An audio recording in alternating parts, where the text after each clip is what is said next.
Hello class, welcome to week 6 of 414. Some announcements for this week. Recall that I have added additional office hours, so I now have office hours on Mondays, and we've extended our office hours for Tanishq. So if you have any questions about any of the assignments, please come by office hours. Regarding the Module 1 assignments, so far we have 9 articles posted to Medium, 11 articles posted to Elms. So if you haven't done so, if you have not added your publication or added your article to the course publication, please do that as soon as possible for those 2 people who have submitted account or submitted articles to Elms but not to the course publication. As with your semester projects, any points that I take off for your article, you are welcome to revise your article and get those points back, but do resubmit your link via Elms as a new submission so I can track it. That'll help me see when I have and haven't evaluated updates.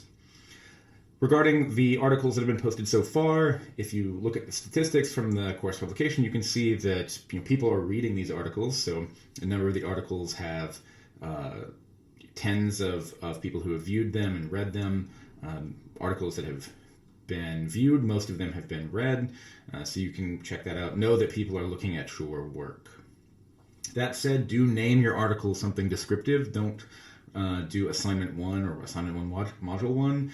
We'll take off points for that, though again you can get those back through revisions. Do name your article something informative, so when people are searching for articles about whatever and they see your article come up in Google, they will know what your article is about. Assignment 1 is not very informative as names go. I have updated the GitHub repository. You are welcome to use any code there. I'll note that every module assignment will have code in the GitHub repository that you can modify for doing the module assignment. So for the API examples, for most of these, or for the 2 API examples for module 1, you can just modify or change the URL for the API examples, both in Aviation API or Refuge, and likely you'll be able to get data, assuming that you can find documentation for the API you're interested in. Same thing goes for the other 2 modules. I have put in these announcements an overview of the steps for each assignment. So the steps for assignment 1. If you wanted to figure out where to start, you should start by first finding an API that's available and has data that's interesting to you. So the GitHub list of public APIs is one place to start. You are not required to go there. The Twitter API, the Reddit API, all of these are APIs that you can use.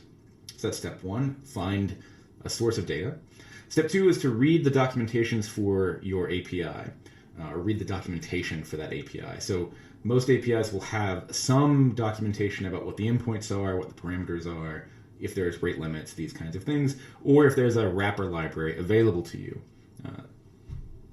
Both Twitter and Reddit and the New York Times all have examples of this, or all have wrappers in Python around their APIs that make interacting with the APIs easier. If not, you could just use the requests library. Step 2.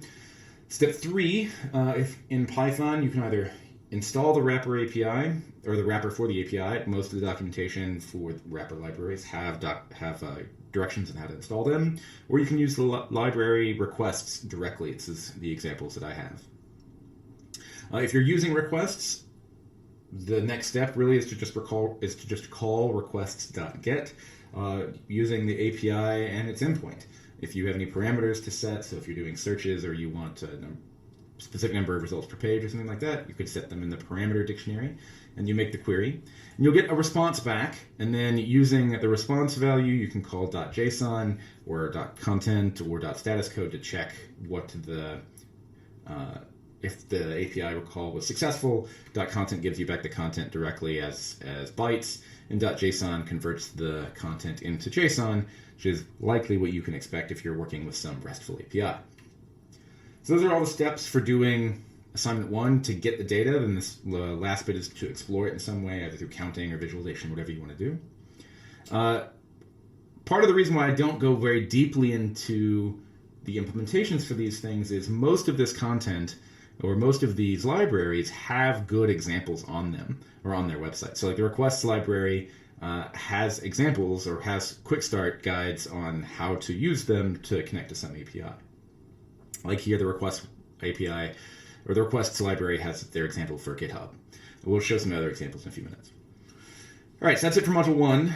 Module 2 assignment. So 7 of you have submitted to the course publication, and 7 of you have submitted to ELMS. That's good overlap. That's excellent. Good to see that. We're working on grading these now. I have a couple from the TA that I need to review. So once we have those reviewed, then we'll start posting them to ELMS. So you can expect those soon. As before, you can reuse code for this. Primarily, you want to use the o3.graph or o3-graphs notebook. It'll give you a good example about reading in a graph and then running or building a graph from data. This is the IMDb data set, and evaluating the nodes in that graph for different metrics of centrality. This is really what you should be doing, or really all you need to be doing for the Module 2 assignment.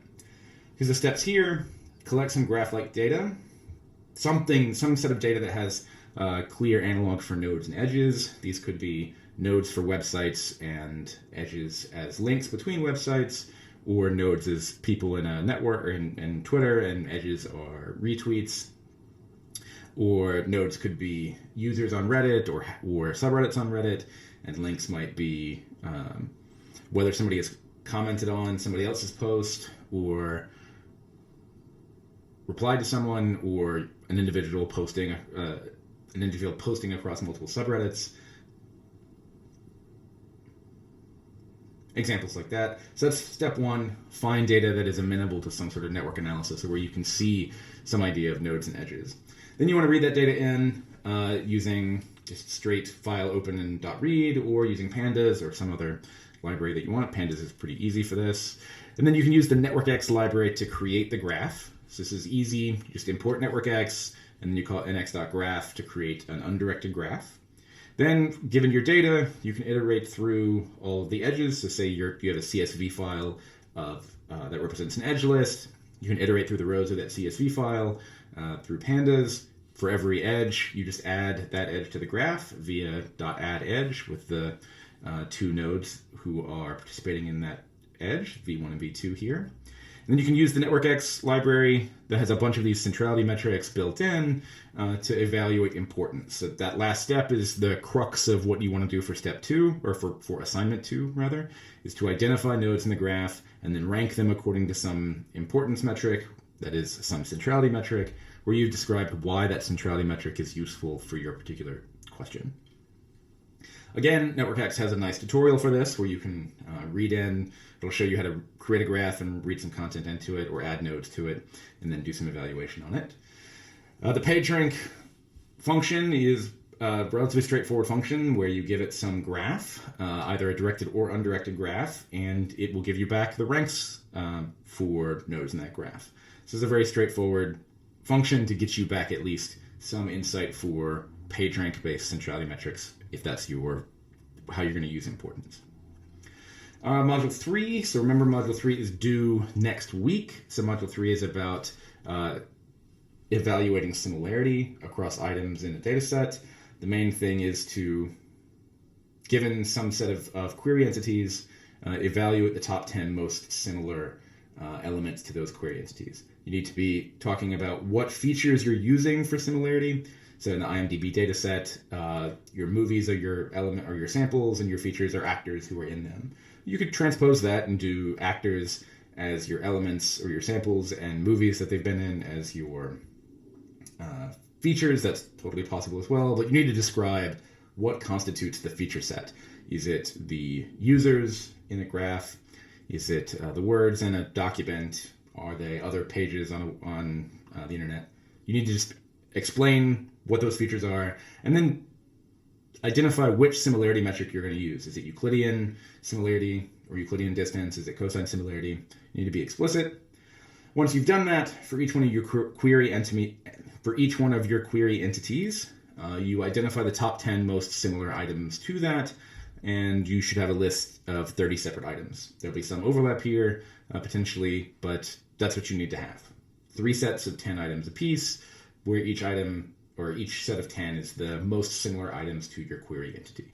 The steps for assignment 3 are to, as before, find data that's relevant to your question, or relevant and interesting to you, where you can identify some question or decision you want to support.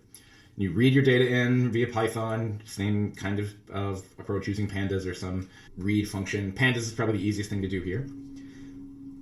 Then once you have your data frame, you can think of your data frame as rows as your elements and the columns are the features of your data.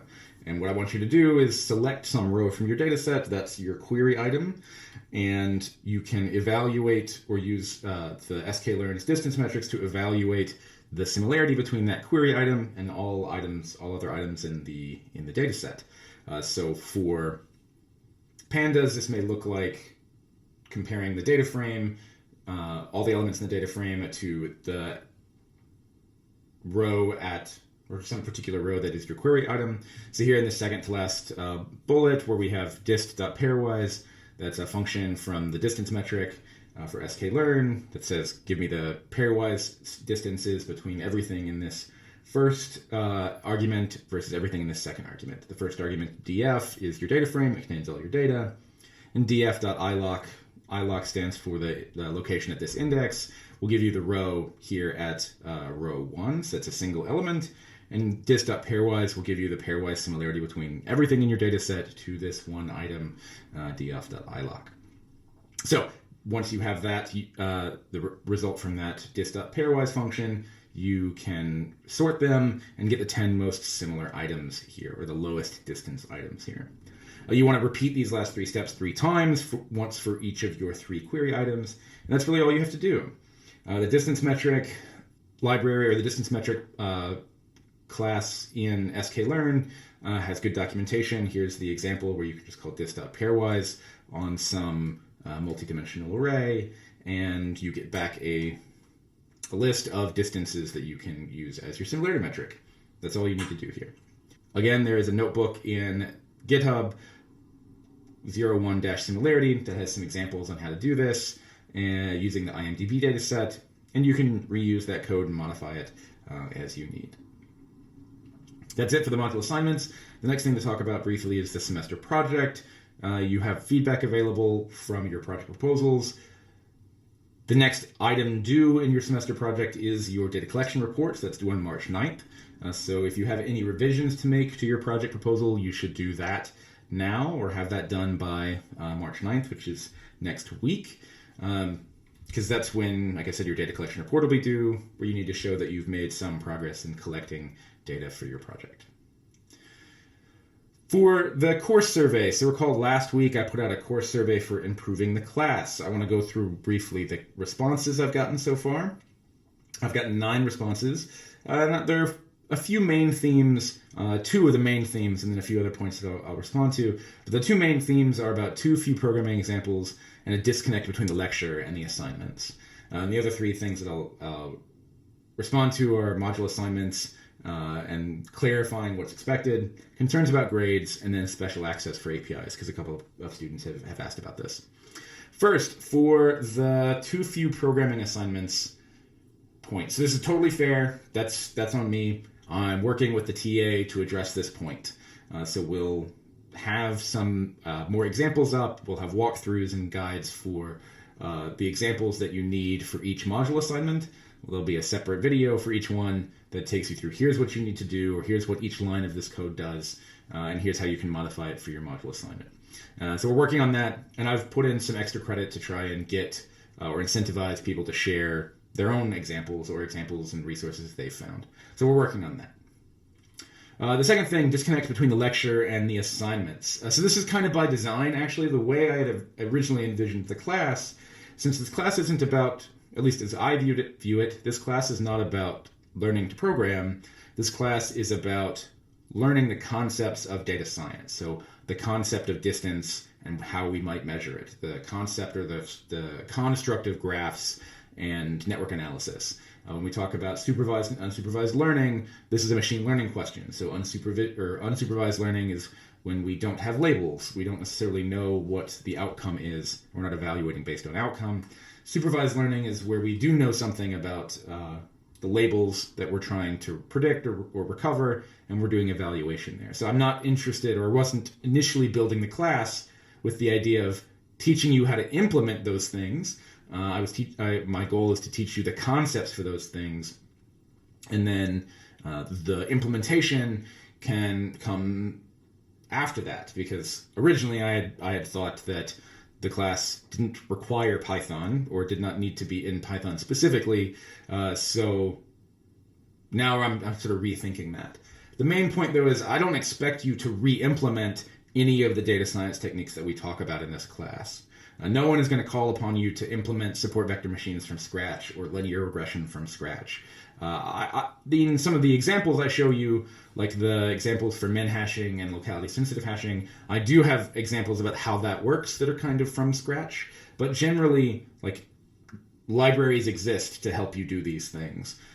So it's more important to me that you grasp the concepts and know when to use particular methods from the different libraries. But we are working on the example question, getting you more examples for programming, how to implement these points. That said, you shouldn't be thinking about the lecture as a resource to tell you how to program a thing. The lecture is not about how to implement these things. The lecture is about the concepts. And then the examples that I provide will tell you how to implement them. As I said, there are good libraries here for this. So if you're doing APIs, the request library exists. If you're doing basically anything with machine learning in Python, sklearn is a really good starting point for all of that. For doing most data science techniques, you can get away with just using sklearn. For network analysis, NetworkX is already there. I'm not going to ask you to re-implement PageRank. NetworkX has functions for that. Similarly, SciPy has a lot of functions for doing linear regression kinds of things. So the point is more about getting you comfortable with using these libraries and the concepts that these libraries have implemented for you. So that's where that disconnect comes from. Third thing, concerns about module assignments and what's expected. So this is a little bit, I'm not entirely sure where this concern comes from, because each assignment I cover in the first week of that module. So in every announcement, or the announcements for every week, I talk about, here is the module assignment, here's what I expect, here are some examples for what you need, or for what you can do here. So if you have questions about any of this, by all means come by my office hours or email me and I'll clarify the module assignments. Maybe the disconnect here is about the module assignments being open-ended, and that's probably a fair assessment, but that's part of the point of this class. I'm not going to give you data and then ask you to answer a canned question about this data. I'm going to ask you to come up with a question and then find data that helps you answer it, because that's the kinds of things that you do in data science. Rarely are you just given data and told to go have fun with it. Oftentimes you have some goal in mind, whether it's solving a problem, increasing the revenue for a company, doing some social good thing. You have some goal in mind and then are looking for data for that end. Concerns about grades came up in a number of responses for the survey, and I think that's a concern, or that's a fair concern. Ways to address this, or to at least alleviate your concerns, because basically if you put in a good effort in your medium assignment, you're likely to get a good grade. Like, as long as you've done a good effort in identifying a problem and trying to write about the problem and some visualizations about your data, you're probably 80% or 85% of the way there anyway. If you go look at the rubrics, generally the particular analysis I want you to do for that particular module is only like 10 to 20 points out of the 100. So as long as you're doing a good job in the identifying a problem and writing about the problem, you're most of the way there. I also will scale individual medium assignments. So it should not be the case that any medium assignment will give you a really low grade, or on average the class will get some really low grade on a particular medium assignment. I'll scale those. Since most of these things are relative, I'm trying to get you to think about the concepts and how you apply the concepts, not about the actual implementation of them. Because as I said, I expect you to use libraries for that. That said, anytime I do take off points for your medium assignments or your articles, you can always get those points back by addressing them and revising your article and posting an update. I expect, or my hope is, that these articles outlast the class, that you get to use them as part of a portfolio of your work. So by incentivizing you to make those assignments or those articles better, that's all I want. I'm not. My goal is not to penalize anybody for poor work. I want you to do as good a job with the articles as you can. That'll get you most of the way there. The other part of your grade is the semester project, and hopefully some of you are coming to office hours now, given that I have an assignment for the project to come to office hours every other week, or at least have one of your project people come to office hours every other week to touch base with me or with the TA so we can help you make sure that your projects are in good shape. My goal is, like I said, to give everybody good grades in this class. Don't be too afraid about your grade here. As long as you put in the work and you come and talk to me if you have questions, odds are you're going to get, you'll easily get a B if you do that, and likely you'll get an A if you're putting in just that kind of work about what's the problem, being conscientious about the material. If you are having problems with the implementation, do not be concerned about getting a low grade because you feel uncomfortable with the code. All of that said, I am adding opportunities for extra credit that I'll talk about in a minute, so you can get points back or give yourself a leg up or at least some cushion here. The last thing I'll note is about special access for APIs. So a couple of people mentioned having trouble getting this access to the Twitter API. It is the case that Twitter requires you to get approval to use their API, but it is not the case that you are required to use Twitter. So Reddit has an API that doesn't require special authorization. You can create an app in Reddit without waiting on somebody to approve your request and use data from there or from some other API that doesn't require this. So you are under no obligation to use Twitter data. And if you want to use Twitter data but are concerned about API requirements or API access, note that only Assignment 1 and Assignment 2 and the semester project require you to collect your own data. If you want to use Twitter data for the semester project, you're welcome to use the Internet Archive's Twitter stream dataset, because that's very big and you have to deal with cleaning there. I'm fine with that. For assignments 3 and on, you can use data from Kaggle or other places. So don't get hung up on waiting for Twitter to authorize your access. That shouldn't be a requirement here.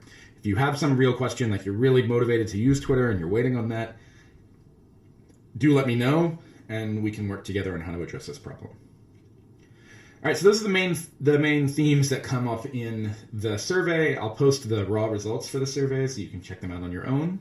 But just to make sure to try and alleviate student concerns about grades, like I said, I'm giving some extra credit opportunities.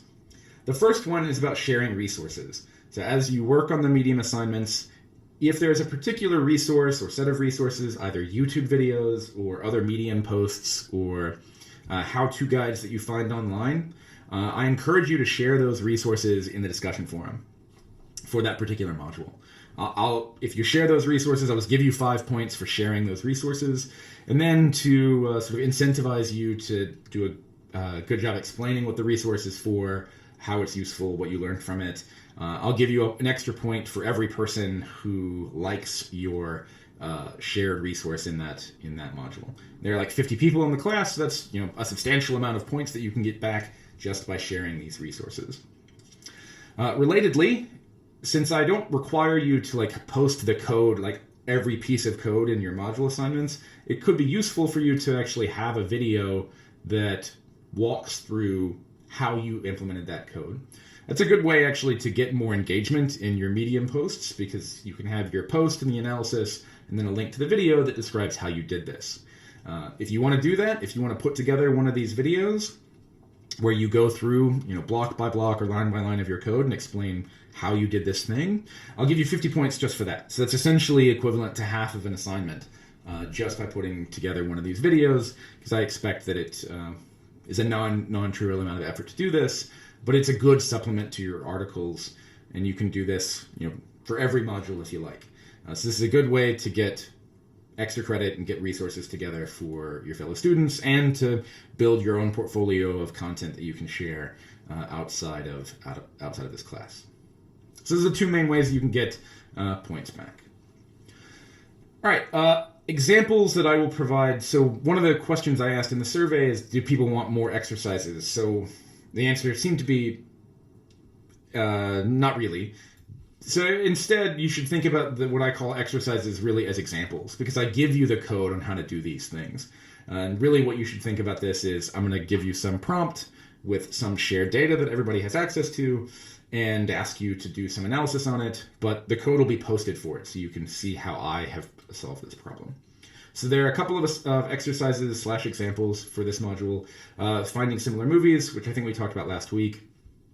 Implementing min hashing and similarity in reduced feature spaces. This is a useful example for the dimensionality reduction piece. And then min hashing and locality sensitive hashing to do very fast similarity assessment. So one of the things we talk about is that it's difficult to scale identifying all or evaluating similarity across all pairs of elements in a data set. Locality sensitive hashing allows us to get around that by saving or identifying candidate pairs of elements that are likely to be similar and having or getting to avoid having to evaluate similarity across many pairs that just aren't similar. So the three exercises, we break them down. The first one, finding similar movies. Take the IMDb recent movies data set from GitHub or from Elms, select a movie from that data set, find the 10 most similar movies using Jacquard similarity. So there's an example in the GitHub repo for this. You can repurpose this for your Module 3 assignment. Pretty straightforward thing. The next exercise is to use min hashing to reduce the dimensionality, reduce the number of columns in your data set. Essentially, what I want you to do is read in the IMDb recent movies data set. If you try and put that into a data frame, you'll run into some scalability problems. So I have in the example for this a way to just use an abridged version that's limited to some number of rows in the data set. That way you can do this scalably.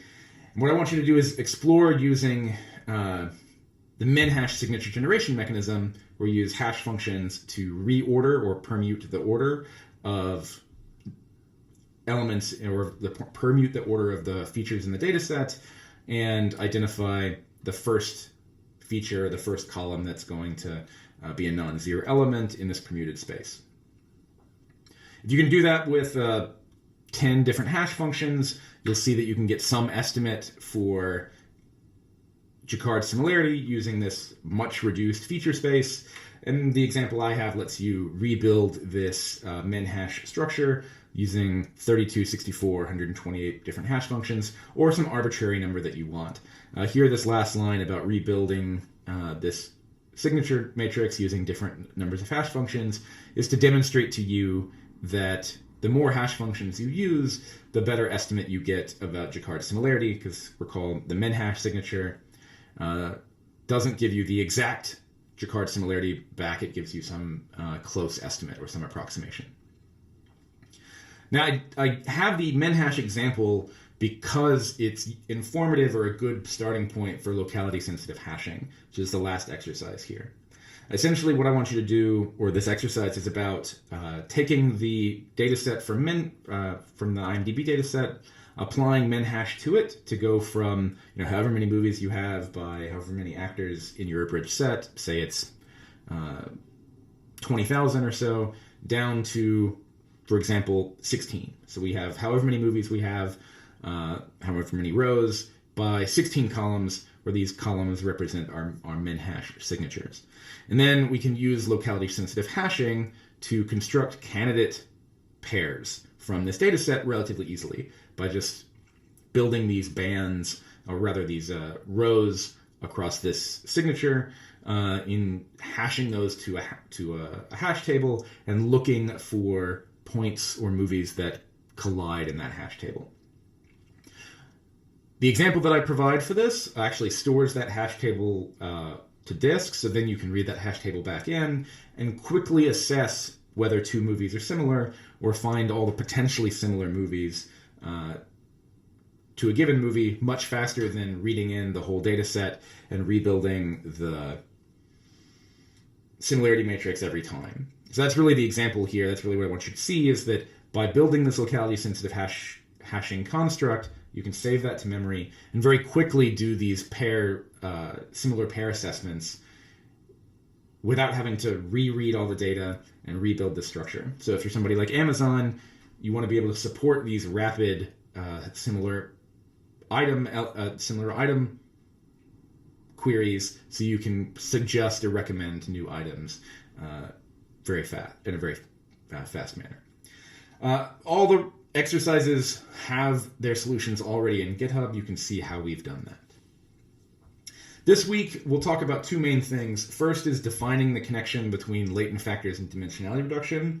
So with min-hashing, we talk about reducing the number of columns or features in our data from some huge number to 4, 8, 16, 128, some relatively small number. Here, we'll talk about how we can view that sort of reduction in a way, or how we can interpret that reduction in a way that tells us something about the data. So min-hashing is more of a compression case, but some of the methods we'll talk about, PCA and singular value decomposition, we can interpret them as actually extracting some latent or hidden or deeper layer of meaning from the data. And then we'll talk about actually two ways of doing this. The two methods we'll talk about are PCA and singular value decomposition, and I'll actually walk you through some code for this. You don't have to understand like the ins and outs about how you might implement singular value decomposition, because again, sklearn has an implementation of SVD for you, but I want you to understand what SVD is doing and how you might interpret it. All right, for next week, we'll start Module 4, which is about clustering. So to get you started here, I want you to read section 7.1, 2, and 3. 7.1 is essentially to motivate clustering. 7.2 is about hierarchical clustering, and 7.3 is about k-means. Basically the most common clustering algorithm out there. So I'll give you a foundation for what we do in Module 4. Note that next week your data collection report is due, so that means get in your revisions to your proposal as well. And then the assignment 3 for Module 3 is due on the 11th, which is next Friday. If you have any questions about any of this, by all means post in discussion forums, come to my office hours, come to Tanishq's office hours, send us email, whatever you need, and we'll respond. And start thinking about how you can get some extra credit by posting in these discussion forums.